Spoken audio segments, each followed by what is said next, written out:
आज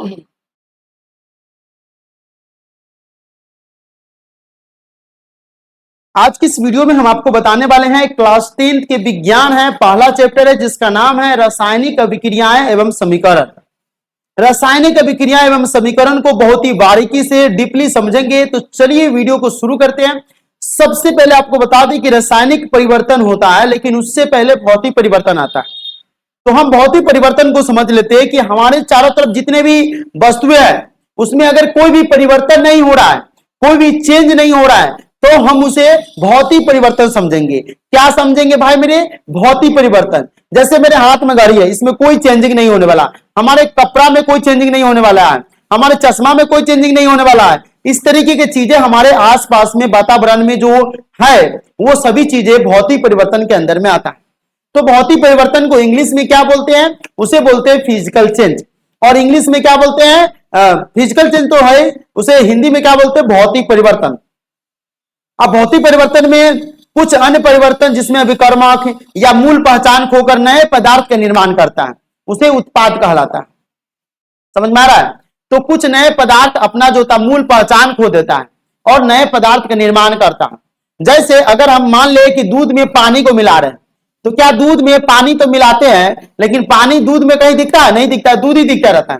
तो क्या वह पानी अपना पहचान खो दिया और दूध में चला गया? इस तरीके की चीजें होता है, उत्पाद के रूप में जाना जाता है। यह परिवर्तन अस्थायी होता है। अस्थायी का मतलब एक ही जगह पर आता है, क्योंकि इसमें विकर्मक वापस नहीं होता है, ये चेंज नहीं होने वाला है, ये ध्यान रखिएगा। अब आप कहिएगा कि सर रासायनिक परिवर्तन चैप्टर का नाम है रासायनिक अभिक्रिया, और आप हमें फिजिकल यानी कि फिजिकल चेंज मतलब भौतिक परिवर्तन पढ़ा रहे हैं, ये क्यों पढ़ा? देखिए, अगर आपसे ख कोई पूछ रहा है, इसका मतलब है कि क भी वो आपसे पूछ सकता है कि नहीं? ग भी पूछ सकता है। तो हम आपको क्यों ना आगे पीछे सब चीज बता करके रखें, है कि ना?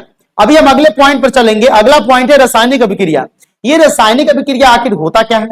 देखिए, रासायनिक अभिक्रिया ऐसे परिवर्तन जिसमें नए गुण वाले पदार्थों का निर्माण होता है, उसे रासायनिक अभिक्रिया कहते हैं। जैसे भोजन का पचना, तो हम भोजन दाल भात सब्जी खाए, पच गया, टॉयलेट के रूप में या यूरिन के रूप में बाहर निकल गया, है कि नहीं? वो हमारे बॉडी में जितना उसको प्रोटीन की, कार्बोहाइड्रेट की या अलग अलग प्रकार के विटामिन की जरूरी था, वो हमारा बॉडी ऑब्जर्व के लिए बाकी सारे चीज को बाहर कर दिया। लोहे पर जंग लगना, ठीक है, लोहा जो होता है उस पर जंग लगता है, तो क्या होता है? वो चेंज हो जाता है ना। श्वसन का मतलब होता है सांस लेना। ऑक्सीजन के रूप में हम लोग सांस लेते हैं और कार्बन डाइऑक्साइड के रूप में सांस को छोड़ते हैं। ये क्या हो गया? श्वसन हो गया। तो ये भी हो गया हमारा रासायनिक परिवर्तन।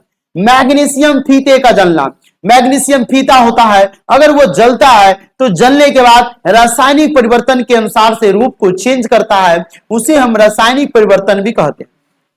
और दही का बनना, तो आप ये समझ लीजिए कि भोजन का पाचन, श्वसन, लोहे पर जंग लगना, मैग्नीशियम फीते का जलना, दही का बनना, ये सभी आपको कम से कम एक नंबर में एग्जाम में आएगा। तो आएगा, नोट कर लीजिए, और हमको आपको गारंटी दिलाते हैं कि एक न एक नंबर इसमें से आएगा, क्योंकि हर साल की भांति इस साल भी ये पूछेगा। और कई साल से मैं जो पढ़ा रहा हूं उसके एक्सपीरियंस के दम पर आपको बता रहा हूं कि इसमें से एक न एक नंबर एग्जाम में हर साल अब तक पूछा है। और नहीं विश्वास हो रहा है तो आप क्वेश्चन बैंक उठा करके देख सकते हैं। रासायनिक अभिक्रिया की हम पहचान कैसे करेंगे? देखिए, रासायनिक अभिक्रिया की पहचान अगर हमें करना है तो पदार्थ की स्थिति में परिवर्तन अगर हो रहा है तो रासायनिक अभिक्रिया है। पदार्थ का अगर रंग बदल रहा है तो रासायनिक अभिक्रिया है। गर्मी का विकास हो रहा है तो रासायनिक अभिक्रिया है। गर्मी का अवशोषण हो रहा है तो भी रासायनिक अभिक्रिया है। गैस का विकास हो रहा है तो भी रासायनिक अभिक्रिया है। प्रकाश का विकास हो रहा है तो भी रासायनिक अभिक्रिया है। यानी ये आपको 6 पॉइंट हम आपको बताए हैं। इस 6 पॉइंट के आधार पर आप ये पता कर सकते हैं कि रासायनिक अभिक्रिया है या नहीं है। समझ में आ रहा है? जैसे लड़का है तो लड़का की पहचान क्या है? दाढ़ी मोचे निकल जाना, है ना, गला मोट हो जाना, या बॉडी में अलग स्तन नहीं बनना, तो ये लड़का सबका पहचान है कि नहीं? तो ये आप जानते हैं। उसी तरीके से रासायनिक अभिक्रिया का पहचान होता है। रासायनिक अभिक्रिया के 6 आपको पॉइंट दिया गया, ये 6 पॉइंट से आप रासायनिक अभिक्रिया को पहचान सकते हैं कि ये रासायनिक अभिक्रिया है कि भौतिक अभिक्रिया है। क्लियर? अगला पॉइंट पे देखिए, अभिकारक। ये अभिकारक क्या होता है? हर चीज को बारीकी से समझेंगे भाई मेरे। बस आप इस वीडियो को अंत तक देखिएगा। और चैनल पर नए हैं, वीडियो पसंद आ रहा है सब चैनल को सब्सक्राइब और इस वीडियो को लाइक करके अपने 10 ग्रुप में 10 दोस्तों में कम से कम शेयर कर दीजिएगा, तो हमारा एक मोटिवेशन जो होता है व्यूज का वो बढ़ेगा, तो और भी ज्यादा अच्छे तरीके से हम आपको पढ़ाएंगे। अभिकारक क्या होता है? ऐसे पदार्थ जो किसी रासायनिक अभिक्रिया में हिस्सा लेता है, रासायनिक अभिक्रिया में हिस्सा लेता है, उन्हें हम अभिकारक कहते हैं। जैसे आप यहां पर देखते हैं रिएक्टेंट है ना, तो ये क्या हो जाएगा? अभिकारक हो जाएगा। ये जो रिएक्टेंट देख रहे हैं ये H2 + O2, ये हमारा अभिकारक हो जाएगा। हाइड्रोजन और ऑक्सीजन जो है यहां पर अभिकारक है, देख रहे हैं, और वे मिलकर एक रासायनिक अभिक्रिया, और ये H2O यानी ये पानी बनाता है, ये प्रोडक्ट यानी यौगिक हो जाता है। तो अगर H2O बनता है, H2 + O2 के रिएक्शन से H2O यानी जल बनता है। वाटर का फॉर्मूला है H2O, इसमें H जो होता है 2 गो और ऑक्सीजन 1 गो होता है, तो H2 प्लस में O2 जब मिलता है, 2 गो हाइड्रोजन और 2 गो ऑक्सीजन मिलता है, तब जाकर के H2O बनता है कि नहीं। तो इसमें H2 + O2 जो है आपका, वो क्या हो जाएगा?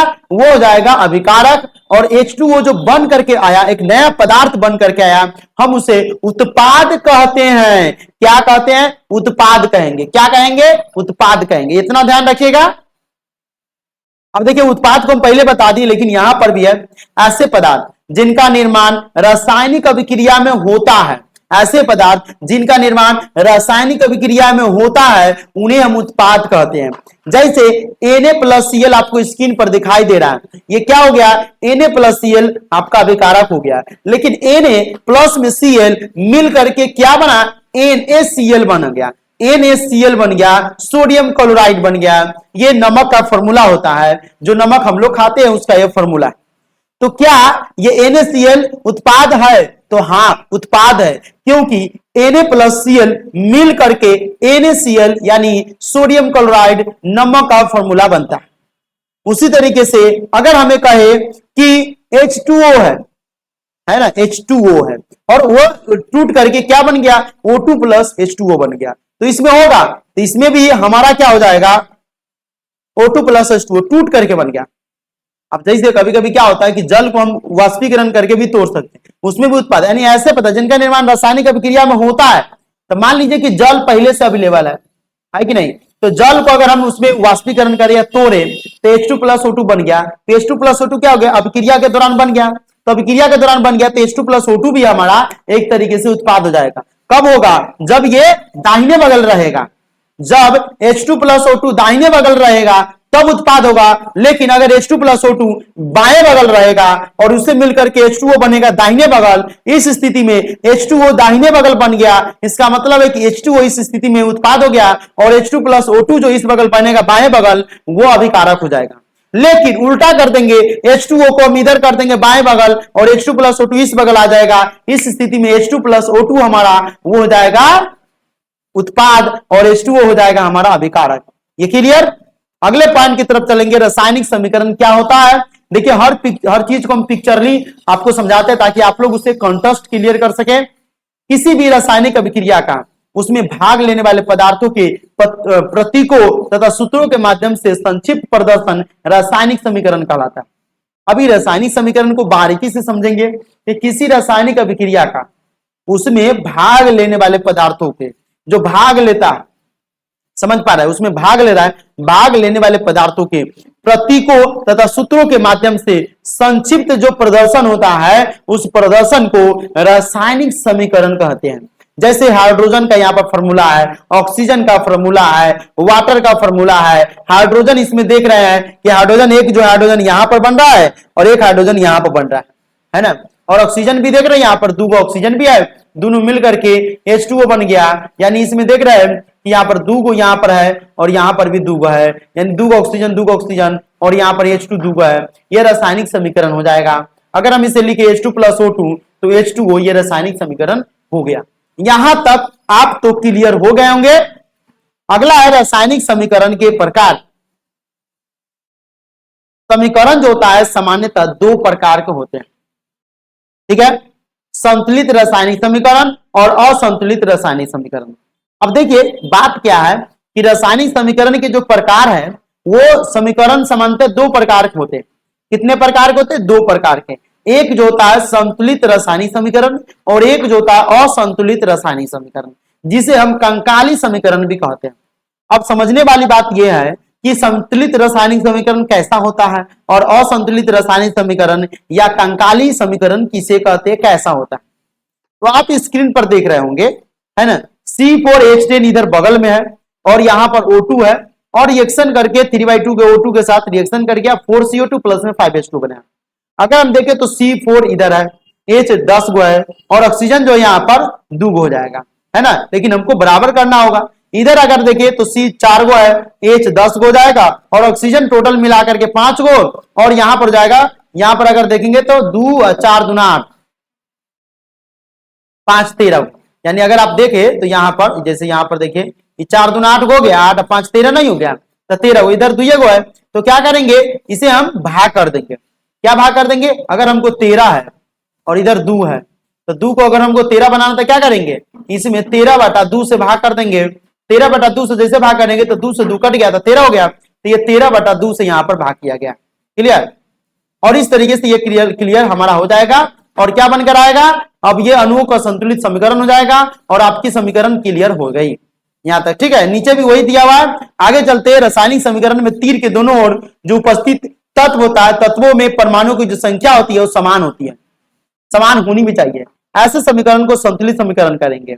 जैसे अगर आप यहां पर देखें तो Fe प्लस H2O है, क्या है, Fe प्लस में H2O है। क्लियर, ये रिएक्शन किया Fe3H2O बन गया। ठीक है, ये ढांचा है समीकरण है, ये असंतुलित समीकरण है। ठीक है, लेकिन हम इसे समीकरण को संतुलित करेंगे। जैसे यहां पर आप देख रहे हैं तो क्या आ गया, यहां पर Fe है प्लस में 4H2O प्लस में Fe3O4 प्लस में 4H2O, ये संतुलित समीकरण है। अब आप कहिएगा कि सर संतुलित समीकरण कैसे हो गया, तो अगर आप देखें यहां पर ध्यान से, यहां पर लोहा 3 गो है ना, इधर लोहा 3 गो नहीं है, बराबर करना होगा, इधर 1 गो है, इधर 3 से गुना कर दे तो 3Fe हो गया।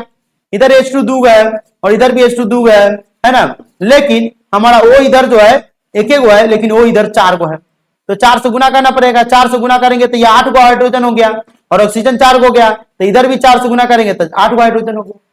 क्लियर, समझ पा रहा है, और इस तरीके से ये हमारा बैलेंस हो गया। इसी तरीके से नीचे भी कुछ दिया हुआ है, Mg प्लस O2 है, MgO बन गया। अब MgO बनाना है तो हमको O2 है इधर 2 गो, इधर O 1 गो है, तो इधर हम क्या कर दिए 2 से गुना कर दिए। क्या कर दिए, 2 से गुना कर दिए।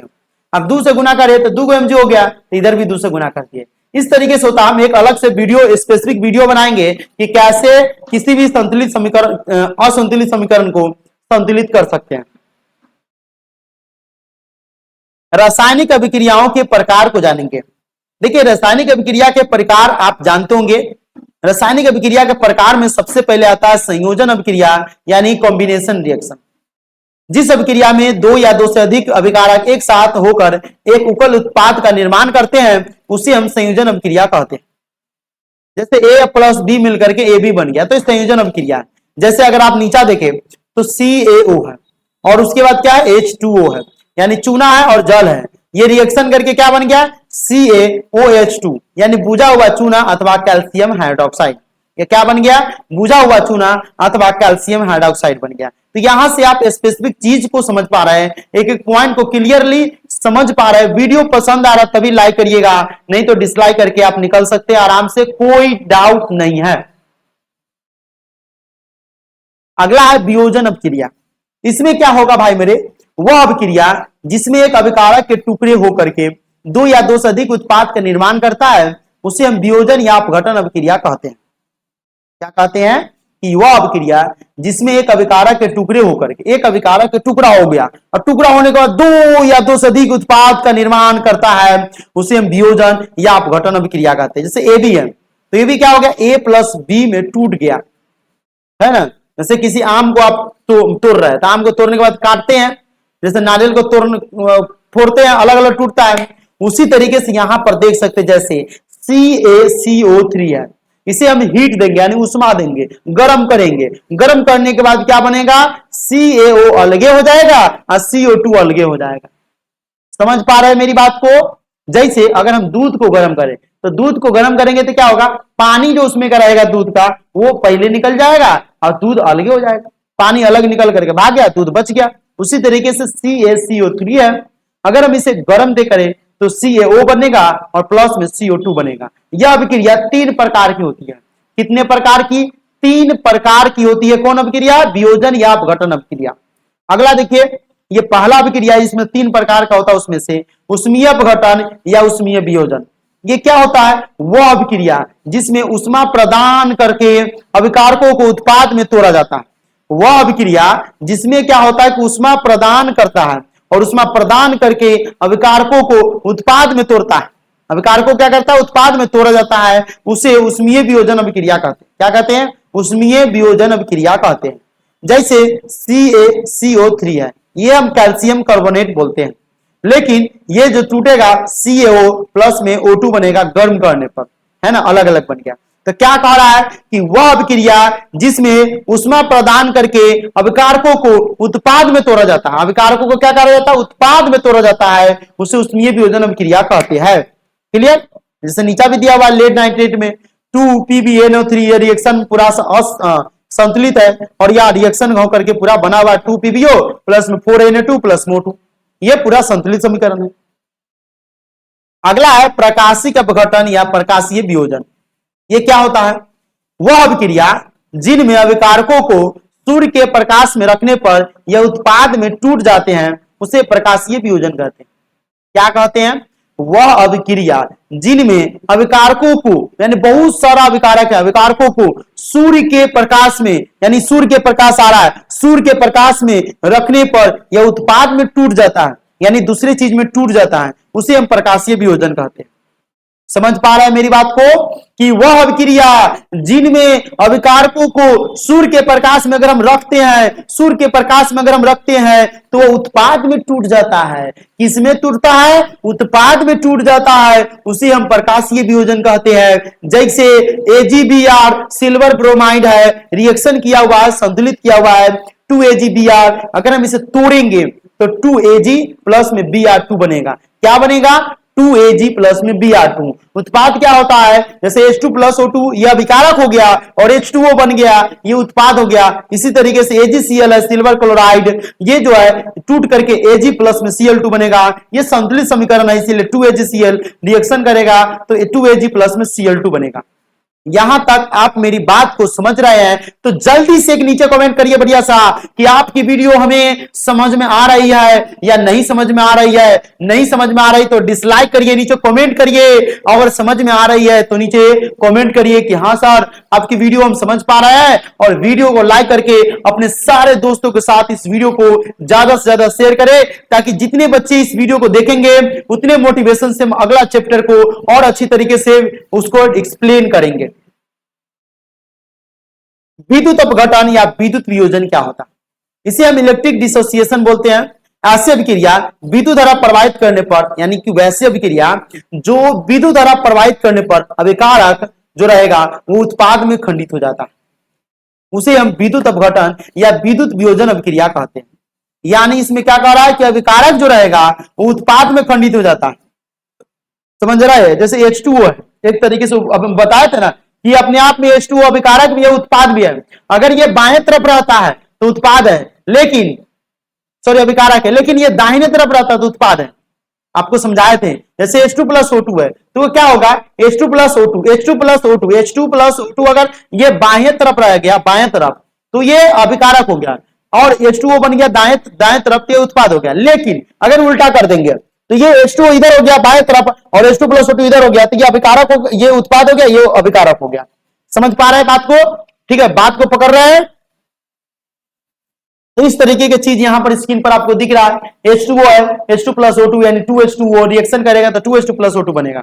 अगला है विस्थापन अभिक्रिया, इसे हम डिस्प्लेसमेंट रिएक्शन बोलते हैं। जब किसी निम्न प्रक्रिया वाली धातु का सॉल्ट किसी उच्च प्रक्रिया वाली यानी उच्च प्रतिक्रिया वाले धातु से अभिक्रिया कराता है तो उस प्रतिक्रियाशील धातु उस लवण में से निम्न प्रतिक्रियाशील वाले धातु को विस्थापित कर देता है। इस अभिक्रिया को विस्थापन अभिक्रिया कहते हैं।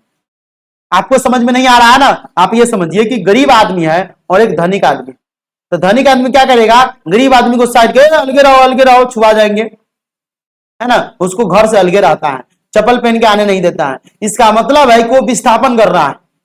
क्या कर रहा है? गरीब आदमी को विस्थापन कर रहा है। तो इसी में कह रहा है कि जब निम्न प्रतिक्रिया वाली धातु का सॉल्ट किसी उच्च प्रतिक्रिया वाली धातु से अभिक्रिया करता है, यानी गरीब आदमी जब किसी अमीर आदमी से लड़ता है तो उच्च प्रतिक्रियाशील धातु उस लवण में से निम्न प्रतिक्रिया वाली धातु को विस्थापित कर देता है। तब क्या करता है, वो अमीरा आदमी गरीब आदमी को साइड कर देता है, मरवा देता है, जला देता है, या फिर उसको कोर्ट में केस में फंसा करके जिंदगी बर्बाद कर देता है।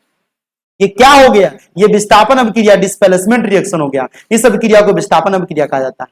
जैसे जब किसी कॉपर साल्ट के मिश्रण में लोहे के कील को डाला जाता है तो कॉपर सल्फेट का नीला रंग परिवर्तित होकर के हल्का हरा हो जाता है। ऐसा फेरस सल्फेट के निर्माण होने के कारण होता है। लोहे की कील पर भूरी परत के रूप में कॉपर मिला रहता है। जैसे यहां पर आप रिएक्शन नीचे देख रहे हैं कि CuSO4 रिएक्शन करेगा तो Fe के साथ FeSO4 और Cu बनेगा। द्विविस्थापन अभिक्रिया यानी डबल डिस्प्लेसमेंट रिएक्शन, ऐसी अभिक्रिया जिनमें आयनों का आदान प्रदान होता है, यानी आयन क्या करता है, इधर जाता, कभी इधर जाता, कभी इधर जाता, कभी इधर जाता, यानी आयनों का आदान प्रदान होता है, उसे हम द्विविस्थापन अभिक्रिया कहते हैं। जैसे AX प्लस BY है तो क्या करेंगे, B जो है वो X के साथ रिएक्शन हो गया, देख लीजिए इसका आयन उसके साथ भाग गया है ना, इसका आयन उसके साथ भाग गया और इसका आयन इसके साथ भाग गया है ना, ये आयनों का आदान प्रदान होता रहता है। समझ आ रहा है। जैसे कोई भाई है तो भाई क्या करेगा, कभी कोई काम लगा, अपने दो भाई रूम में रह रहा है, ठीक है, तो कभी क्या करेगा, उसका कला मुंह ले लेगा, उसका कपड़ा वो पहन लेगा, उसका वो भाई का कपड़ा वो पहन लिया, उस भाई का कपड़ा वो पहन लिया, उस शर्ट वो पहन लिया, वो जांघिया वो पहन लिया, वो गंजी वो पहन लिया। होता होगा, आपका बड़ भाई है ना तो छोटका भाई सबके कपड़ा देता होगा। इसका मतलब क्या है कि कपड़ा का परिवर्तन हो रहा है, बड़का भाई के कपड़ा छोटका पहन रहा है, छोटका कपड़ा और मझला पहन रहा है, मझला के छोटका पहन रहा है, इस तरीके से परिवर्तन होता है। तो द्विविस्थापन क्या है, ये भी क्या करता है, इधर की चीज उधर देता है, उधर की चीज उधर देता है। कभी बड़का भाई के शर्ट है और एक आदमी मान लीजिए कि छोटा भाई है तो बड़का भाई के शर्ट पहन लिया, मझला भाई के पैंट पहन लिया और क्या हो गया, अपना गंजी जंगिया पहन कर निकल गया मार्केट में। ये होता होगा आपके गांव समाज में, देखते होइएगा। उसी तरीके से द्विविस्थापन अभिक्रिया है, ये आयनों का आदान प्रदान करता रहता है। भाई तू तैका इधर चल जाओ, तैका इधर आ जाओ, इधर आ जाओ, ये होता है। जैसे HCl है, ये K2O के साथ रिएक्शन करेगा तो क्या बनेगा, KCl यानी पोटेशियम क्लोराइड और H2O बनेगा। इस तरीके से रिएक्शन करके कंप्लीट करता है। उसी तरीके से नीचे भी 2-3 रिएक्शन है, आप इसे समझ सकते हैं। अगर कोई भी कंफ्यूजन होगा नीचे कमेंट करिएगा, विद इन 24 आवर हम आपको कंप्लीट सॉल्यूशन उसका देंगे। अगला है अभिक्रिया की गति के आधार पर रासायनिक अभिक्रिया को दो भागों में विभाजित किया जाता है। अभिक्रिया की गति के आधार पर मंद अभिक्रिया, तीव्र अभिक्रिया। तीव्र अभिक्रिया, मंद अभिक्रिया क्या होता है, इसे स्लो रिएक्शन बोलते हैं, जिसमें जैसे धीरे धीरे जंग लगता है। ऐसे अभिक्रिया जिसको संपन्न होने में कई वर्ष, महीना या दिन लग जाता है, उसे हम मंद अभिक्रिया कहते हैं। जैसे लोहे में जंग लगना, क्या लोहा को रख दिए जंग लग जाएगा, नहीं, कई महीना साल के बाद जब धीरे धीरे धीरे बारिश उरिश इधर उधर करता है तब जंग लगता है। ठीक है, इसका रिएक्शन भी नीचे दिया हुआ है। अगला है तीव्र अभिक्रिया यानी फास्ट रिएक्शन। ऐसी अभिक्रिया जो कुछ ही सेकंड में पूरी हो जाती है, तीव्र अभिक्रिया कहते हैं। जैसे NaOH है, HCl के साथ रिएक्शन करेगा तो NaCl सोडियम क्लोराइड प्लस में H2O जल बना देगा। समझ में पा रहा है। Sodium hydroxide, NaOH sodium hydroxide HCl के साथ रिएक्शन करेगा, ठीक है, तो NaCl अलगे बना देगा, H2O अलगे बना देगा। देख रहे HCl है और NaOH है, H2O प्लस NaCl अलगे बना देगा, यानी साल्ट अलगे बना देगा और पानी अलगे बना देगा। एसिड और बेस का अगर रिएक्शन कराते हैं तब। अभिक्रिया की दिशा के आधार पर रासायनिक अभिक्रिया को दो प्रकार में बांटा गया। ये सब हम आपको एक्स्ट्रा बता रहे हैं, उत्क्रमणीय अभिक्रिया और अनुत्क्रमणीय अभिक्रिया। चलिए अब देखते हैं उत्क्रमणीय अभिक्रिया यानी रिवर्सिबल रिएक्शन होता है। ऐसे अभिक्रिया जो दोनों दिशाओं में संपन्न होता है, अर्थात इनमें अभिकारक से उत्पाद का निर्माण होता है और उत्पाद पुनः अभिकारक का निर्माण कर लेता है। यह समान व्यवस्था पर समान रूप से चलती रहती है, उसे हम क्या करते हैं, उत्क्रमणीय अभिक्रिया कहते हैं। जैसे अगर आप देखें तो बर्फ है, बर्फ क्या करेगा, कभी पानी में बन जाएगा, फिर पानी को जमा देंगे तो बर्फ बन जाएगा, दोनों हो रहा है। उसी तरीके से चॉकलेट है, यहां पर देख रहे हैं, चॉकलेट को पिघलाएंगे तो चॉकलेट फिर पिघल करके पेस्ट बन जाएगा और पेस्ट को जमा देंगे तो चॉकलेट बन जाएगा, है ना। तो लोहे को आग में गलाने पर पुनः लोहा प्राप्त हो जाता है कि नहीं। ये सब क्या उत्क्रमणीय यानी रिवर्सिबल रिएक्शन है। समझ पा रहे हैं। अगला पॉइंट अनुत्क्रमणीय, इसमें नहीं होगा, यानी एक बार बन गया फिर दूसर का आयबे नहीं करेगा। जैसे ऐसे अभिक्रिया जो एक ही दिशा में संपन्न होता है, वो अर्थात अभिकारक उत्पाद का निर्माण करता है परंतु उत्पाद पुनः अभिकारक का निर्माण नहीं करेगा। जैसे अंडा ले आए, आमलेट बना दिए, तो आमलेट क्या फिर अंडा बनेगा, नहीं बनेगा, नहीं बनेगा, है ना। डाइजेशन, खाना खाए पेट में पच गया, क्या पचा हुआ भोजन फिर हमारा सिंपल भोजन आ सकता, नहीं होगा। इस तरीके की चीज को इरिवर्सिबल रिएक्शन यानी अनुत्क्रमणीय अभिक्रिया बोलते हैं। अगला ऊष्मा के निष्कासन या अवशोषण के आधार पर अभिक्रिया दो प्रकार की होती है, ऊष्माक्षेपी अभिक्रिया और दूसरा है ऊष्माशोषी अभिक्रिया। अब देखिए ऊष्माक्षेपी अभिक्रिया क्या होता है और ऊष्माशोषी अभिक्रिया क्या होता है। ऊष्माक्षेपी अभिक्रिया एक्सोथर्मिकल एक्सोथर्मिक रिएक्शन होता है। ऐसी अभिक्रिया जिसके दौरान उष्मा का निष्कासन होता है। निष्कासन का मतलब कोई आदमी जॉब कर रहा है उसको निष्कासित कर दे, फलना तुम जॉब में पैसा घुस ले रहा था तुमको निष्कासित करते हैं, टर्मिनेट करते हैं। यानी ऐसी अभिक्रिया जिसके दौरान उष्मा का निष्कासन होता है उसे उष्माक्षेपी अभिक्रिया कहते हैं। उष्मा इसमें से गायब होता रहता है, भागता रहता है। C+O2 है, CO2 बन गया और उष्मा अलग निकल रहा है ना। C6H12O6 ग्लूकोज का फॉर्मूला है। ये 6CO2 के साथ रिएक्शन करेगा, 6CO2 प्लस 6H2O प्लस ऊर्जा प्लस में 3H2O और NH3 के साथ रिएक्शन करेगा। फिर ऊपर का वाला समझ लीजिए, नीचे वाला अगर आपको समझ में नहीं आ रहा है तो भी कोई बात नहीं है। देखिए अगला चीज को दिखाते हैं, उष्मा शोषी अभिक्रिया, इंडोथर्मिक रिएक्शन। जिस अभिक्रिया के दौरान उष्मा का अवशोषित होती है उसे हम उष्मा शोषी अभिक्रिया कहते हैं। क्या कहते हैं? उष्मा शोषी अभिक्रिया कहते हैं। यानी जिस अभिक्रिया के दौरान उष्मा का अवशोषित होता है उसे उष्मा शोषी अभिक्रिया कहा जाता है। जैसे यहाँ पर देखिए 2HBr हाइड्रोजन ब्रोमाइड है तो H2 प्लस Br2 हो गया। इसमें क्या होगा? उष्मा का अवशोषित होगा, उष्मा इसमें अवशोषण करेगा, ठीक है, लेगा तब यही करेगा और उसमें उष्मा छोड़ता है, ठीक है, उसमें उष्मा को छोड़ता था, इसमें उष्मा को ले रहा है। ऑक्सीकरण, उपचयन या रेडॉक्स अभिक्रिया। ऑक्सीकरण अभिक्रिया ऐसी अभिक्रिया जिसमें ऑक्सीजन की वृद्धि होती है या हाइड्रोजन की कमी होती है, ऑक्सीकरण अभिक्रिया कहलाता है। जब ऑक्सीजन का योग होता है जैसे CuO रिएक्शन करेगा तो Cu प्लस O2 बनेगा। जब हाइड्रोजन का निष्कासन होता है तो CH3OH मेथनॉल होता है तो CH2O प्लस में H2 बनता है। क्लियर? ये होता है ऑक्सीकरण अभिक्रिया यानी ऑक्सीडेशन रिएक्शन। यहां तक आप क्लियर समझ पा रहा है? यानी ऐसी अभिक्रिया जिसमें ऑक्सीजन की वृद्धि होती है या हाइड्रोजन की कमी होती है उसे हम ऑक्सीकरण अभिक्रिया कहते हैं। क्या कहते हैं? ऑक्सीकरण अभिक्रिया कहते हैं। यहां तक क्लियर है? अगले पॉइंट को अब है वो अपचयन अभिक्रिया यानी ऐसी अभिक्रिया जिसमें ऑक्सीजन की कमी होती है या हाइड्रोजन की वृद्धि। उसमें ऑक्सीजन की वृद्धि या हाइड्रोजन की कमी होती थी, इसमें ऑक्सीजन की कमी होती है, हाइड्रोजन की वृद्धि होता है ना। कहता है कि हर कुत्ते का दिन आता है, जैसे देख रहे हैं वही में कमी हो रहा था, में बढ़ती हो रहा है, वही में बढ़ती हो रहा था, में कमी हो रहा है। आप ध्यान कर लीजिए, है ना। तो जब ऑक्सीजन की कमी होता है Mg+O2 MgO, जब हाइड्रोजन की वृद्धि होती है C2H2H4 एथीन H2 प्लस के साथ रिएक्शन करके C2H6 बनाता है। यहाँ पर सब चीज को क्लियरली समझा रहा है बारीकी से। अगला है रेडॉक्स अभिक्रिया। ऐसे अभिक्रिया जिसमें एक पदार्थ का ऑक्सीकरण या दूसरे पदार्थ का उपचयन होता है, ऑक्सीकरण, उपचयन, अपचयन या रेडॉक्स अभिक्रिया कहते हैं। जैसे अगर आप देखें CuO है, ये टूट करके Cu+O2 हो गया, इनमें ऑक्सीजन की वृद्धि हो गया, और Mg+O2 है तो इसमें क्या हो गया? Mg+O2 में O2 यहाँ 2 है लेकिन उधर जाने के बाद 1 बन रहा है, इसका मतलब इसमें कमी हो रहा है, तो दोनों हो रहा है, ये रेडॉक्स अभिक्रिया है। इस तरीके से हम आपको हर चीज को क्लियरली समझा दिए हैं। अगर अभी भी कोई डाउट है, तो नीचे कमेंट करके पूछ सकते हैं। फिर हम आपको अगले चैप्टर लाने वाले हैं। आप नीचे कमेंट करके ये भी बता सकते हैं हमें कि सर इस सब्जेक्ट का ये चैप्टर आप पढ़ाइए, ये टॉपिक पढ़ाइए, तो हम उसी टॉपिक को चालू करेंगे। तो आज के लिए इतना ही, फिर हम आपसे मिलते हैं अगले वीडियो में। तब तक के लिए जय हिंद, जय भारत, जय बिहार।